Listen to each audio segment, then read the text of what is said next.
Setelah Yakub mendapat kabar bahwa ada gandum di Mesir, berkatalah ia kepada anak-anaknya, "Mengapa kamu berpandang-pandangan saja?" Lagi katanya, "Telah kudengar bahwa ada gandum di Mesir. Pergilah ke sana dan belilah gandum di sana untuk kita, supaya kita tetap hidup dan jangan mati." Lalu pergilah 10 orang saudara Yusuf untuk membeli gandum di Mesir. Tetapi Yakub tidak membiarkan Benyamin, adik Yusuf, pergi bersama-sama dengan saudara-saudaranya, sebab pikirnya, jangan-jangan ia ditimpa kecelakaan nanti. Jadi di antara orang yang datang membeli gandum, terdapatlah juga anak-anak Israel, sebab ada kelaparan di tanah Kanaan. Sementara itu, Yusuf telah menjadi mangku bumi di negeri itu.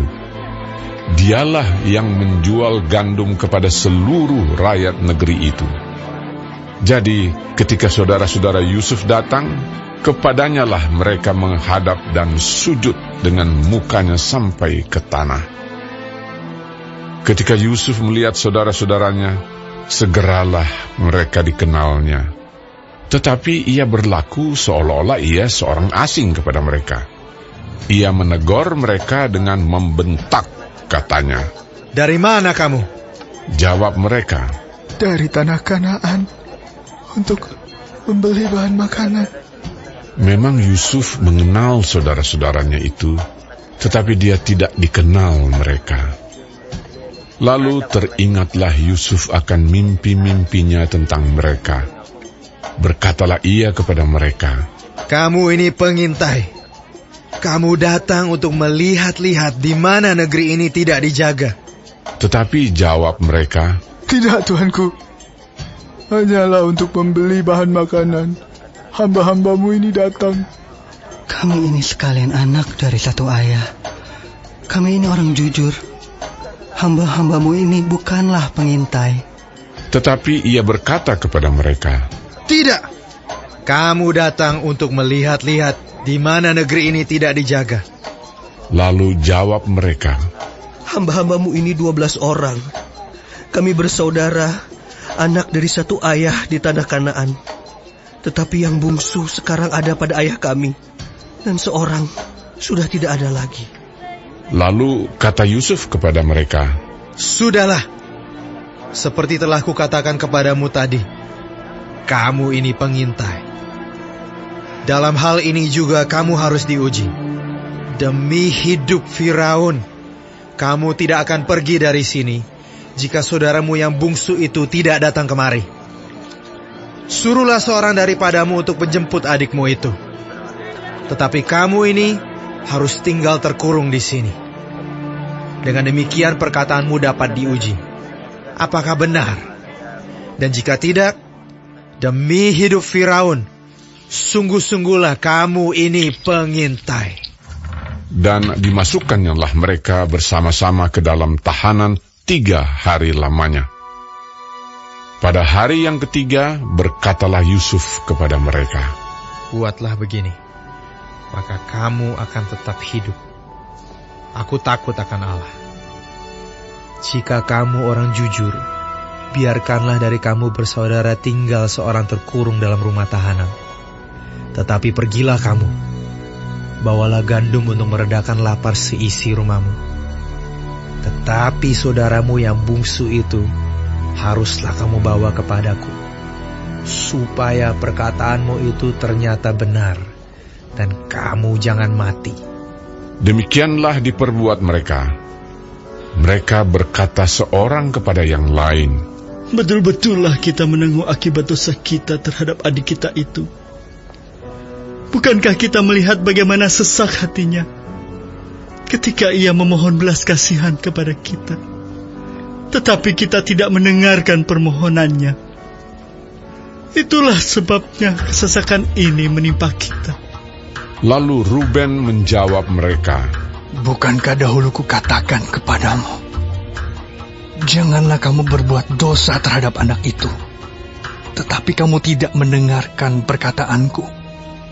Sekarang darahnya dituntut daripada kita. Tetapi mereka tidak tahu bahwa Yusuf mengerti perkataan mereka, sebab mereka memakai seorang juru bahasa. Maka Yusuf mengundurkan diri dari mereka, lalu menangis. Kemudian ia kembali kepada mereka dan berkata-kata dengan mereka. Ia mengambil Simeon dari antara mereka, lalu disuruh belenggu di depan mata mereka. Sesudah itu Yusuf memerintahkan bahwa tempat gandum mereka akan diisi dengan gandum, dan bahwa uang mereka masing-masing akan dikembalikan ke dalam karungnya, serta bekal mereka di jalan akan diberikan kepada mereka. Demikianlah dilakukan orang kepada mereka itu. Sesudah itu mereka pun memuat gandum itu ke atas keledai mereka, lalu berangkat dari situ. Ketika seorang membuka karungnya untuk memberi makan keledainya di tempat bermalam, dilihatnyalah uangnya ada di dalam mulut karungnya. Katanya kepada saudara-saudaranya, Uangku dikembalikan. Lihat, ada dalam karungku.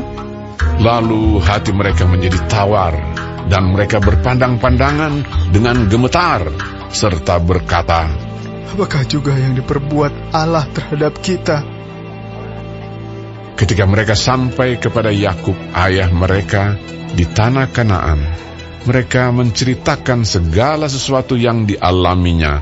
Katanya, Orang itu, yakni yang menjadi tuan atas negeri itu, telah menegur kami dengan membentak dan memperlakukan kami sebagai pengintai negeri itu. Tetapi kata kami kepadanya, kami orang jujur, kami bukan pengintai. Kami 12 orang bersaudara. Anak-anak ayah kami, seorang sudah tidak ada lagi, dan yang bungsu ada sekarang pada ayah kami di tanah Kanaan. Lalu kata orang itu, yakni yang menjadi tuan atas negeri itu kepada kami, dari hal ini aku akan tahu bahwa kamu orang jujur. Dari kamu bersaudara, haruslah kamu tinggalkan seorang padaku. Kemudian bawalah gandum untuk meredakan lapar seisi rumahmu dan pergilah.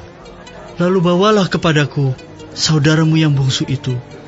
Maka aku akan tahu bahwa kamu bukan pengintai, tetapi orang jujur. Dan aku akan membalikan saudaramu itu kepadamu.